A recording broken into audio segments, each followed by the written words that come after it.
अखंड मंथन के सभी दर्शकों को नमस्कार। मैं हूं शेखर त्रिपाठी और आप देख रहे हैं हमारा YouTube चैनल अखंड मंथन।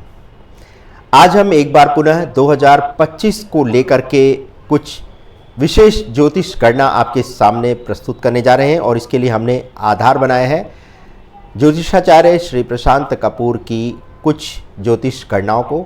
और उनकी एक विशेषता ये बहुत अच्छी है कि वो घटनाओं का विश्लेषण बहुत ही अच्छी तरह से करते हैं और यही कारण है कि हम उनकी ज्योतिष गणनाओं को प्रस्तुत करते हैं जो उनके सोशल मीडिया प्लेटफॉर्म पर उपलब्ध होती है और एक ऐसी ही प्रस्तुति हमें उनके प्राप्त हुई है। तो चलिए, क्या कहना है प्रशांत कपूर का 2025 में घटने वाली घटनाओं को लेकर के। तो उनका ये कहना है कि 2025 जो है एक प्राकृतिक आपदाओं का वर्ष होगा, जो कि सभी लोग सभी ज्योतिषाचार्य यहाँ तक कि विश्व के सारे ज्योतिषाचार्यों का एक ही मत है कि इस बार प्रकृति अपनी प्रचंडता दिखाएगी। और ज्योतिष गणनाओं और ऐतिहासिक ग्रह संयोगों का ये विश्लेषण ये दिखलाता है कि इस साल कई विनाशकारी घटनाओं की संभावना है। विशेष तौर से जल से जुड़ी आपदाएं जैसे बाढ़, समुद्र स्तर में वृद्धि और बड़े शहरों के डूबने का संकट मंडरा रहा है। 2025 में देवगुरु बृहस्पति वृषभ राशि में होंगे और वह भी 23 डिग्री पर मंगल के नक्षत्र में। ये संयोजन अपनी तीव्रता के लिए जाना जाता है। मंगल के नक्षत्र में होने से प्राकृतिक आपदाओं की संभावना कई गुना बढ़ जाती है। ये ग्रह स्थिति पानी के तत्व को भी सक्रिय करती है और परिणाम स्वरूप बाढ़ और समुद्री तूफानों जैसी घटनाएं घट सकती हैं। अगर ऐतिहासिक संदर्भों की बात करें तो 1961 की त्रासदी ज्योतिषी दृष्टि से 12 जुलाई 1961 का दिन एक महत्वपूर्ण समय था। महाराष्ट्र के पुणे में पंचशेड डैम के टूटने से बड़ा विनाश हुआ था। उस त्रासदी में लगभग 1000 लोगों की मृत्यु हुई थी। इस समय भी ग्रहों की स्थिति 2025 की स्थिति के समान दिख रही है। उस समय शनि और बृहस्पति के संयोग ने जल तत्व को सक्रिय किया था। इसी प्रकार विनाशकारी संयोजन 2025 में भी देखने को मिलेगा। ज्योतिषी गणनाएं ये संकेत देती हैं कि इस बार प्रभावित क्षेत्र उत्तर दिशा और पश्चिमी शहर, विशेष रूप से कैलिफोर्निया हो सकते हैं। जल स्तर में वृद्धि और कैलिफोर्निया में आई तबाही भी एक 2025 के ग्रहों का एक अद्भुत संयोग है, जो कि ये दर्शा रहा है कि कैलिफोर्निया जैसे बड़े शहरों में समुद्री स्तर में असाधारण वृद्धि हो सकती है। अभी तो आप देख रहे हैं कि कैलिफोर्निया के जंगल आग में सुलगते जा रहे हैं और एक तरह से वहाँ की जो हॉलीवुड इंडस्ट्री है, वहाँ के कई बड़े कलाकारों के घर भी इस समय जल करके राख हो चुके हैं। तो इस समय अभी जो है कैलिफोर्निया के जंगलों की आग जिस तरह से भड़क रही है, 130 किलोमीटर प्रति घंटे की गति से जो हवाएं चल रही हैं वो वहाँ के की आग को भड़का रहे हैं। और अमेरिका जैसा विकसित देश अभी तक इस आग को काबू पाने में एक तरह से अक्षम हो गया है। और जैसा कि आप जानते हैं कि जब प्रकृति अपनी विनाश लीला दिखाती है तो बड़े से बड़ा विज्ञान भी उसके पीछे छूट जाता है। तो 2025 में भी जल तत्व के सक्रिय होने के कारण जल स्तर जो है समुद्र का वो 30 फीट तक बढ़ने की संभावना व्यक्त की गई है, जिससे कि भारी तबाही हो सकती है।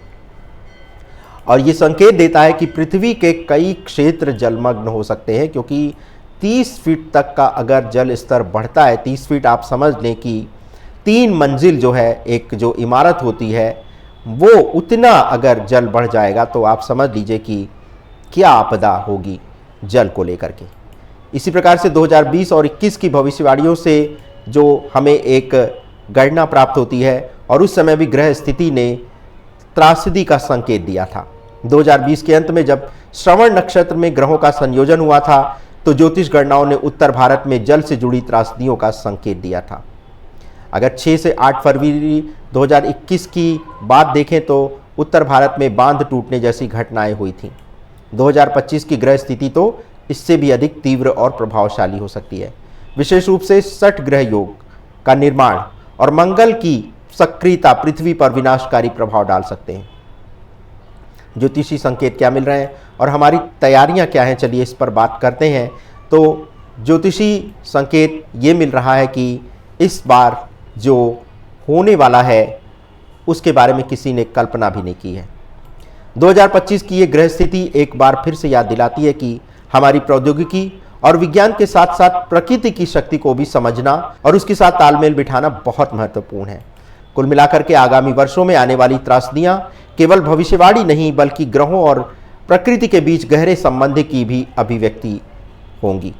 2025 का वर्ष हमें ये चेतावनी देता है कि हम जलवायु परिवर्तन, जल सुरक्षा और आपदा प्रबंधन पर विशेष ध्यान दें। जब इतिहास स्वयं को दोहराने की तैयारी करता है तो क्या हम इससे सीख लेकर के अपनी सुरक्षा सुनिश्चित करते हैं? यही प्रश्न हम आज आपके सामने रख रहे हैं। आप भी इस प्रश्न का उत्तर कमेंट बॉक्स में दे सकते हैं। और भविष्य की तैयारियों के प्रति क्या हमें सजग हो जाना चाहिए? भविष्य की तैयारियों में हमें किस प्रकार की तैयारियां करनी चाहिए? अब आप भी अपनी राय हमारे कमेंट सेक्शन में दें। आपकी राय को हम आपके नाम से पढ़ करके अगले दिन सुनाएंगे कि आपके हिसाब से इस समय प्राकृतिक आपदाओं से बचने के लिए हम भविष्य में किस प्रकार की तैयारी कर सकते हैं।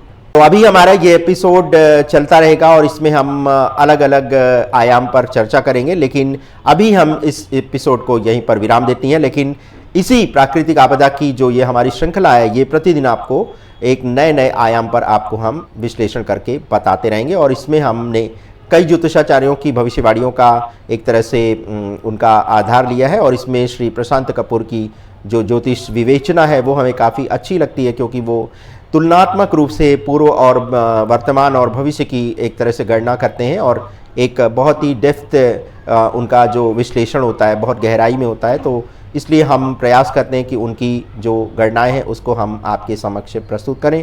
और अखंड मंथन का ये उद्देश्य भी है कि इस समय ज्योतिष के क्षेत्र में संसार भर में जो भी ज्योतिषाचार्य कार्य कर रहे हैं, जो अच्छा कार्य कर रहे हैं, उसको हम अखंड मंथन का मंच प्रदान करते हैं।